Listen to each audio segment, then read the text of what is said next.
Bismillahirrahmanirrahim. Assalamualaikum warahmatullahi wabarakatuh. Assalamualaikum warahmatullahi wabarakatuh. Bismillah, alhamdulillah, wassalatu wassalam ala rasulillah, la hawla wa la quwata illa billah, amma ba'du. Alhamdulillah, malam ini kita kembali bertemu dalam rangka diskusi virtual. Walaupun COVID mulai melandai, saya kira tradisi diskusi virtual ini mesti kita rawat gitu. Karena inilah bentuk dari sedekah virtual kita sebagai pengkaji ya, pengetahuan baik itu ekonomi Islam dan lain sebagainya. Malam hari ini kita akan mendiskusikan tentang seorang tokoh awal ya, saya kira. Bahkan kita mengenal beliau adalah guru bangsa, yaitu Hos Cokroaminoto. Sosok Hos Cokroaminoto ini saya kira sangat unik ya di belantara pemikiran Islam dan sosialisme. Bahkan kita mengenal beliau tidak hanya sebagai seorang aktivis, tetapi juga peletak fondasi dari pemikiran keislaman ya, dalam hubungannya dengan sosialisme di Indonesia.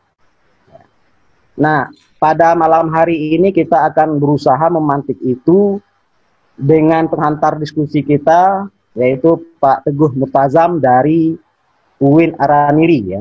Kebetulan beliau ini bersutungkin ya, atau berusaha dengan keras merampungkan tesis tentang Hos Cokroaminoto ya, Pak Murtazam ya. Jadi saya kira sangat tepat kalau Pak Hafaz Furqani, Prof. Hafaz Furqani merekomendasikan beliau. Jangan-jangan Prof. Hafaz Furqani ini salah satu pendaras ya ketika ujian tesis beliau. Jadi sehingga merekomendasikan Pak Teguh Murtazam ini untuk mendaras ya pemikiran Hos Cokroaminoto. Ada hal menarik saya kira ketika kita mengkaji Cokroaminoto ini. Pertama, pertanyaan yang layak kita ajukan, apakah Hos Cokroaminoto ini sebagai sosok yang bisa kita katakan tunggal ya, atau peletak awal dari pengkaji Islam dan sosialisme di Indonesia, atau justru beliau ini sebenarnya adalah followers ya, dari pemikir atau tokoh-tokoh Islam yang mengkaji Islam dan sosialisme di Asia Tenggara. Pertanyaan kedua, dalam konteks apa sesungguhnya maksud dari Islam dan sosialisme ini dikaji oleh Hos Cokroaminoto? Apakah dalam konteks materialisme atau justru ekonomi moral? Nah, untuk membahas itu tanpa memperpanjang mukadimah, kita minta kepada Mas Teguh Murtazam untuk mempresentasikan atau mengetengahkan ya, pemikiran beliau, pembacaan beliau terhadap sosok Hos Cokroaminoto dengan waktu yang saya kira seluas-luasnya sampai pada titik nadir kita betul-betul memahami Hos Cokroaminoto ini. Kita persilakan pada Pak Teguh Murtazam dengan segala hormat. PowerPoint-nya mungkin bisa ditampilkan. Sudah ada mungkin sama Pak Adi ya. Sudah. Oke, silakan Pak Teguh Murtazam. Baik, bismillahirrahmanirrahim. Assalamualaikum warahmatullahi wabarakatuh. Alhamdulillahirabbil alamin, nahmaduhu wa nasta'inuhu wa nastaghfiruh wa na'udzu billahi min syururi anfusina wa min sayyiati a'malina, may yahdihillahu fala mudilla lahu wa may yudlil fala hadiya lahu. Asyhadu an la ilaha illallah wahdahu la syarika lahu wa asyhadu anna Muhammadan 'abduhu wa rasuluhu la nabiyya wa la rasula ba'da. Alhamdulillah pada malam yang berbahagia ini kita masih diberikan kesempatan oleh Allah Subhanahu wa taala untuk berkumpul melalui media Zoom ini dalam rangka sama-sama belajar, karena kalau dibilang mempresentasikan saya kurang pas sepertinya, karena di sini saya lihat guru-guru saya semuanya saya masih berproses untuk belajar, sementara yang lain ada yang sudah dosen, sudah mengajar dan lain sebagainya. Tapi saya coba, karena ini memang diminta oleh guru saya juga, saya coba bisa saya, dan nanti mungkin kalau memang ada kekurangan bapak-bapak yang lain bisa menambahkan ya. Saya mungkin malam ini karena memang tugas saya adalah membedah atau membahas atau mendeskripsikan pikiran Host Cokroaminoto tentang sosialisme Islam. Jadi mungkin ada dua referensi buku yang saya pakai sebagai buku induk. Pertama adalah Islam dan Sosialisme. Saya kira kawan-kawan tahu semua ini, buku ini. Kemudian untuk biografi itu ada buku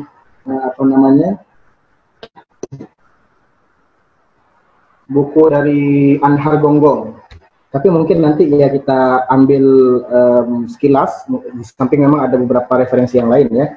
Host Cokroaminoto, Dr. Andes, Anhar Gonggong. Saya juga kutip beberapa dari sini. Kemudian ada juga beberapa jurnal juga yang saya kutip, dan mudah-mudahan ini bisa menjawab rasa penasaran kita ya tentang pemikiran beliau, salah satu tokoh bangsa yang seharusnya kita pelajari, karena memang saya merasakan sendiri ya ketika saya kuliah di S1 sampai di tingkat master itu yang di ekonomi syariah itu kebanyakan adalah tokoh-tokoh luar, bukan tokoh-tokoh dalam negeri, sehingga bisa dibilang kadang-kadang kita awam ya tentang pemikiran tokoh-tokoh dalam negeri sendiri. Baik, mungkin saya mulai. Saya memulai presentasi ini dengan mengutip perkataan dari Abdul Malik Karim Amrullah, ya, ini Buya Hamka, kita tahu semua. Beliau menyampaikan bila mana tiba giliran beliau, Cokroaminoto, mulailah majelis tenang dan diam, dan mulailah timbul kegembiraan di wajah-wajah para kursus sistem. Saya seakan mimpi, akhirnya bertemu juga olehku orang yang telah lama namanya mempengaruhi jiwaku. Jadi kalau kita lihat sekilas di sini, ini mengindikasikan atau menyampaikan kepada kita bahwa sekaliber Buya Hamka saja itu mengidolakan Host ya. Ini artinya beliau punya pemikiran luar biasa sekali, yang memang saya pikir sebagai mahasiswa, sebagai penuntut ilmu di Indonesia patut kita kita pelajari. Nah, sebelum masuk ke slide sebelumnya, saya juga mau sampaikan. Nah, di awal slide itu saya taruh dua foto di sini. Ada foto Host Cokroaminoto dalam pakaian yang agak religius. Satu lagi foto beliau itu dalam pakaian tradisional Jawa. Karena memang Host Cokroaminoto ini unik. Beliau ini punya dua identitas yang kemudian digabung. Yang saya pikir ini juga mempengaruhi pemikiran beliau ke depan ya. Pemikiran beliau yang akan kita bahas ini. Di satu sisi beliau yang religius, beliau itu keturunan ulama, ya, kakek beliau itu seorang ulama, kemudian yang kemudian dijadikan menantu oleh kalangan kalangan penguasa pada saat itu, yang kemudian beliau menjadi bagian dari kerajaan ya, penguasa pada saat itu, sehingga beliau punya dua identitas ini. Nah, kita lihat dulu nasab beliau. Kakek beliau itu Kiai Bagus Kasan Basari. Nah, Kasan Basari ini beliau adalah, kalau kemarin di grup itu saya lihat ada yang share struktur atau Gontor ya. Ada dua generasi sebelum Gontor itu. Nah, Kiai Bagus Kasan Basari ini adalah salah satunya. Kemudian di bawahnya ada Raden Mas Cokroaminoto, ini anak dari Kiai Bagus Kasan Basari. Jadi Kasan Basari ini kemudian menjadi menantu dari penguasa saat itu, dan kemudian lahirlah Raden Mas Cokroaminoto, yang kemudian dari sini lahir Host ya.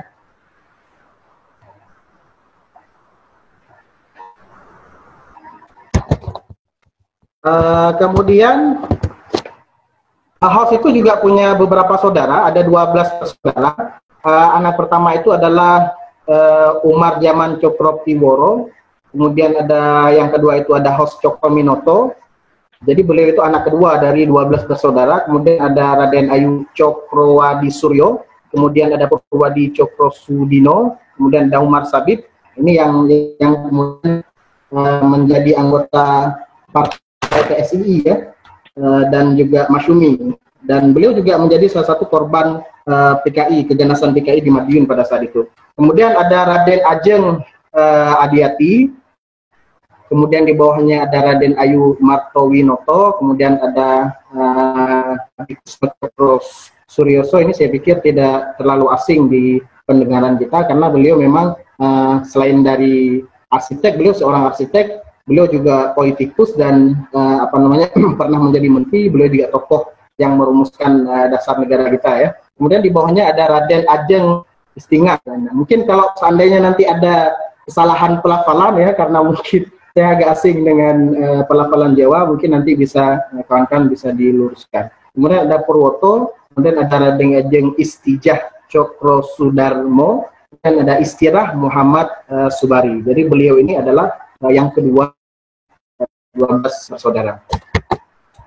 Nah, pendidikan host, jadi host Cokroaminoto disebut host di sini, itu beliau itu selain mendapatkan pendidikan agama yang bisa dibilang sangat baik sekali dari keluarga beliau, beliau yang religius ya, kakek beliau itu Bagus Hasan Basari, pendiri pesantren Tegal yang saya kemudian setelah 2 generasi menjadi gontor. Kemudian beliau melanjutkan ke Osvidia Putra pada zaman. Jadi makanya beliau dalam buku beliau ini kalau kita baca sangat kental sekali suasana religiusnya, karena memang beliau punya background pendidikan religius yang baik, yang pada akhirnya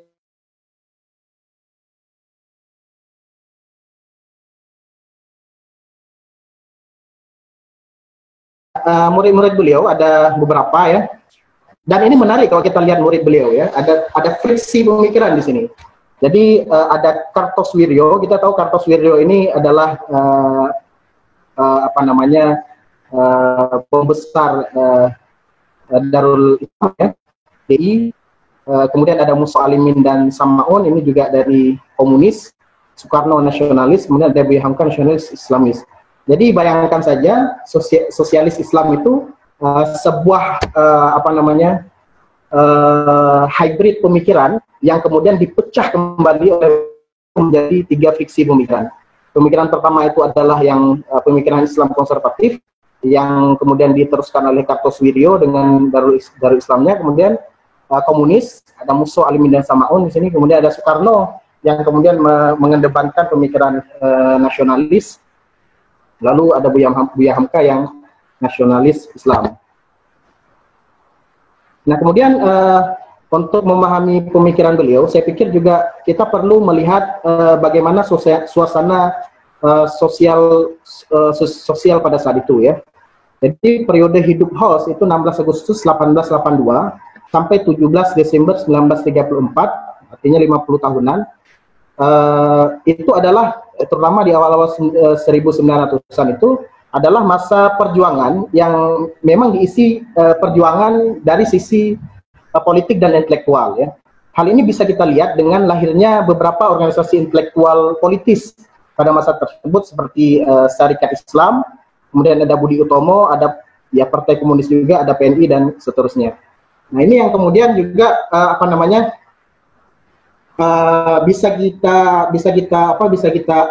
bisa kita lihat atau bisa kita tarik kesimpulan pada saat itu memang untuk melawan penjajah, karena penjajah ini kan membawa ideologi kapitalis ya. Jadi kapitalis itu antitesanya sosialis, dan sosialis yang dari barat, kemudian yang berasal dari Indonesia sendiri itu ideologi Islam, sehingga dua ideologi inilah yang kemudian menjadi semacam media untuk melawan hegemoni ideologi kapitalis yang dibawa oleh penjajah pada saat itu. Nah, mungkin saya akan karena memang saya tidak sempat baca semuanya buku ini, saya hanya mereview mungkin dua bab ya, bab apa itu sosialisme yang dijabarkan oleh Host dalam buku ini, dan sosialisme dalam Islam yang beliau jabarkan juga. Mungkin nanti ada sedikit bagian kita akan melihat ideologi sosialisme Islam ini dalam yang dibuat oleh Muhammad Arif, konstruksi ilmu yang dibuat oleh Muhammad Arif, dan kita akan coba masukkan nanti sosialisme Islam ini dalam format itu, dan kita lihat perbedaannya antara kapitalis, sosialis, dan sosialisme Islam ini sendiri. Baik, pertama mungkin ini konstruksi bukunya. Jadi saya sudah bagi buku beliau ini ke dalam 4 bagian. bab 1 apa itu sosialisme itu opening dan prakondisi. Jadi beliau berusaha untuk membuat semacam kondisi supaya kita memang benar-benar ketika beliau memaparkan inti dari pemikiran beliau, kita itu bisa menerima ya. Nanti kita lihat bagaimana cara beliau kemudian memprakondisikan kita sehingga apa yang beliau sampaikan itu make sense dalam logika kita.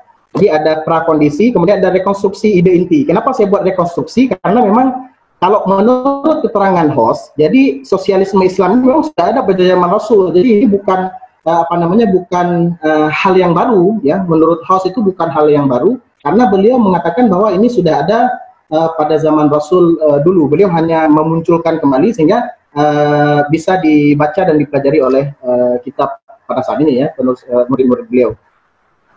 Kemudian ada kristalisasi ide dalam format politik. Kemudian beliau mencoba mencocokkan ide inti yang beliau sampaikan itu dalam format kekinian pada saat beliau. Kemudian yang terakhir adalah penutup dan stimulasi. Jadi stimulasi yang dimaksud di sini adalah menstimulasi orang lain untuk mencoba menerapkan, kemudian mencoba meneruskan ide-ide yang beliau sampaikan. Oke.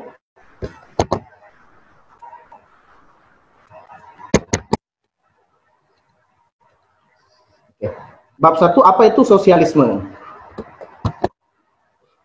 Jadi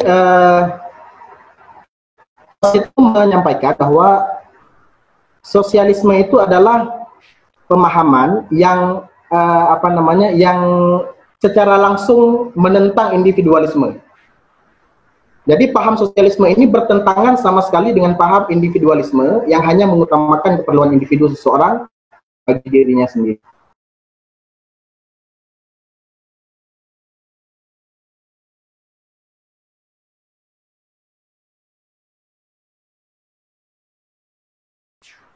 Oke,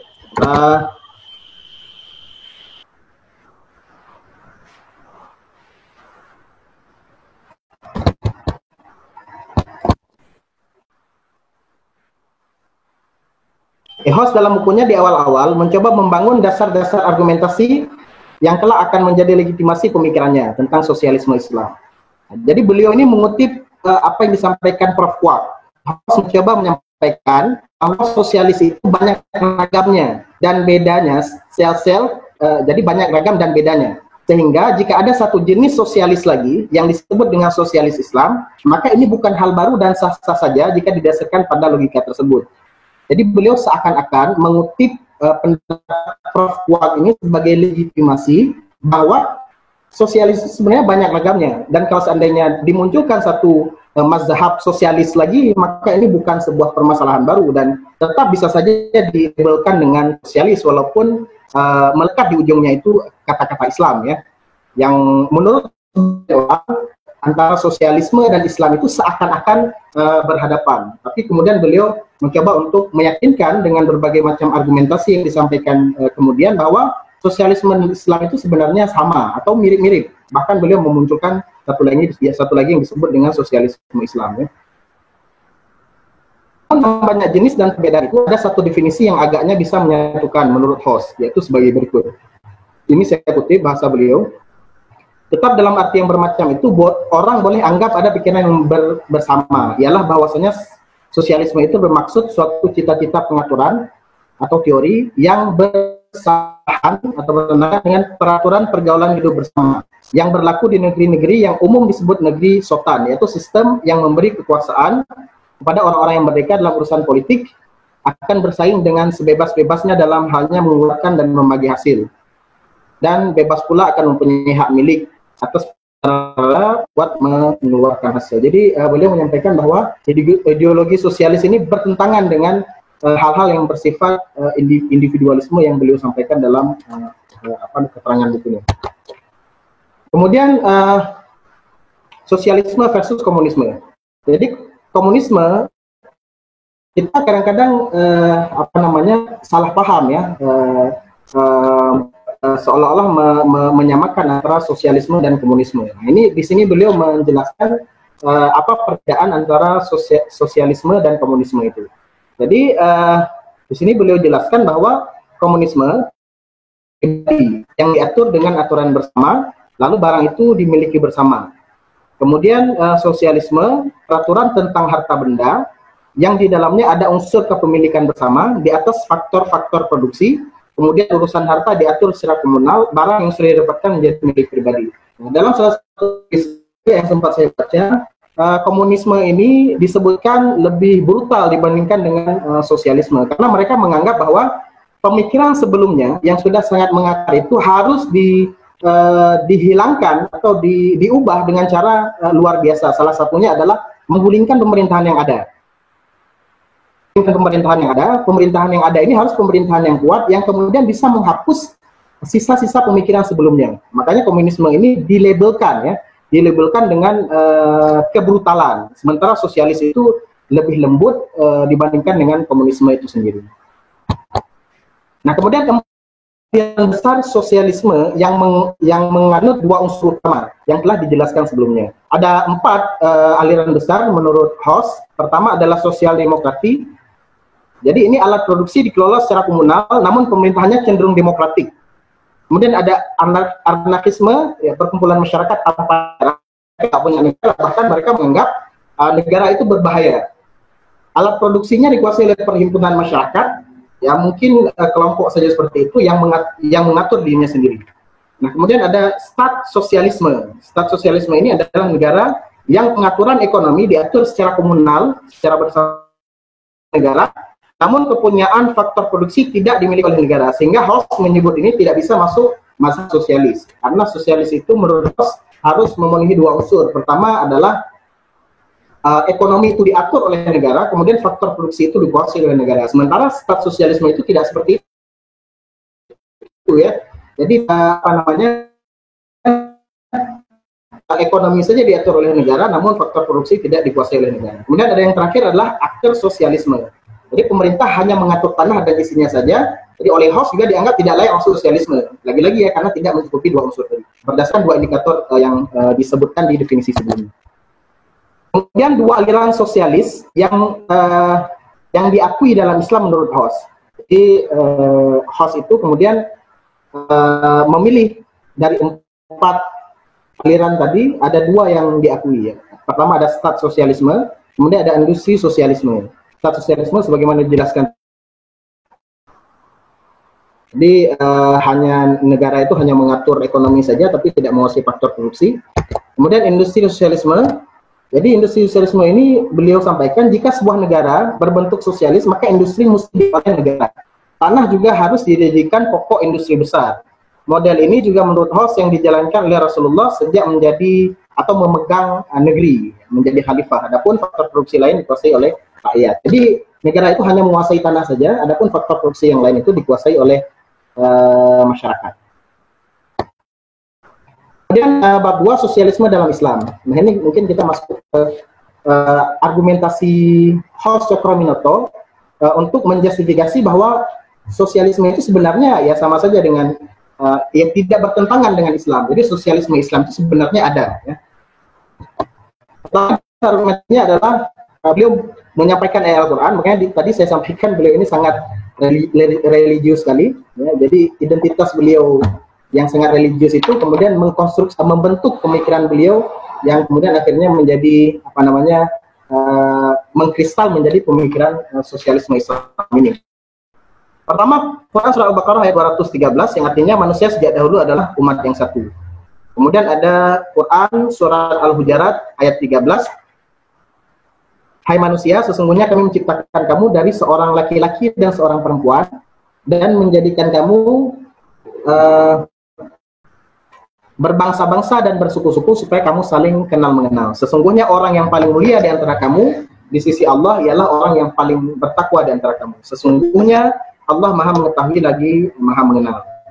Kemudian beliau juga menyampaikan hadis tentang kesetaraan, bahwa yang paling mulia adalah yang paling bertakwa. Jadi bukan karena orang itu mulia bukan karena suku, bukan karena lain-lain, ya, tapi mulia karena takwa. Kemudian hadis tentang Allah satu, asal sekalian manusia juga satu, mereka juga memiliki agama yang satu. Jadi kemudian berdasarkan dalil-dalil tersebut, Hoss menjelaskan bahwa manusia itu sebenarnya adalah badan yang beraturan, ya. Satu kita semua orang kita harus memandang ini adalah intinya sosialisme yang sejati atau sosialisme Islam dan bukan sosialisme Barat.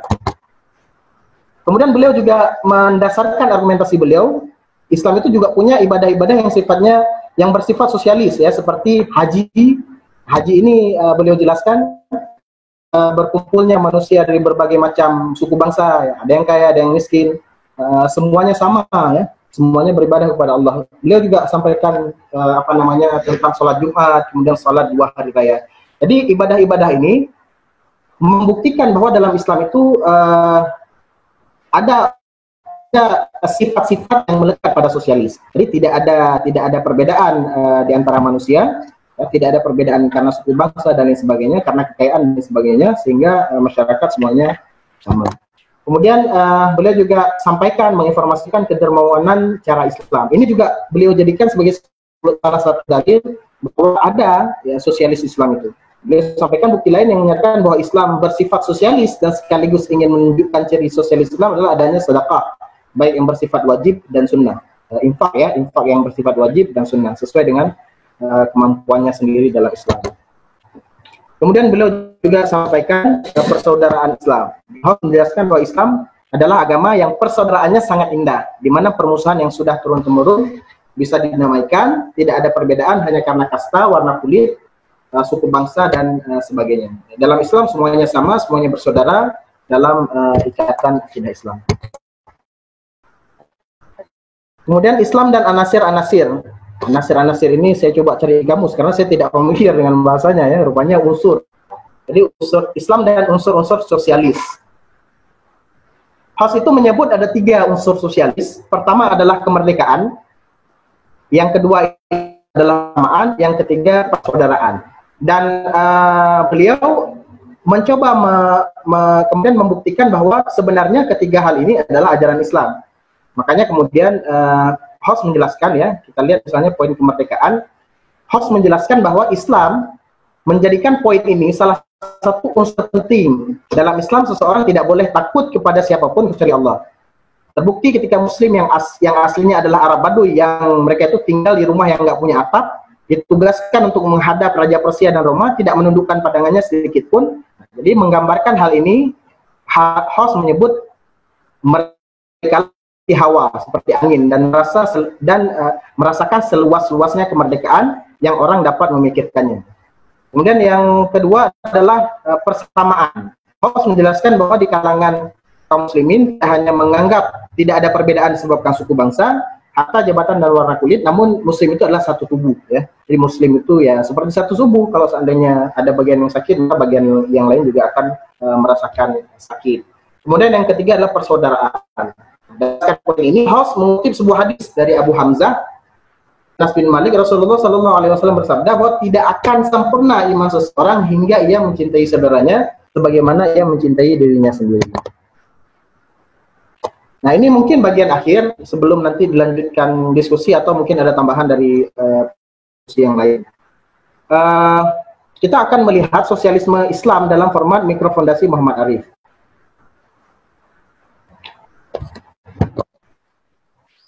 Kalau mungkin teman-teman sempat membaca buku salah satu dosen Win Araniri, ya beliau memakai opsi ini untuk melihat perbedaan antara ekonomi kapitalis, sosialis, dan Islam pada saat itu.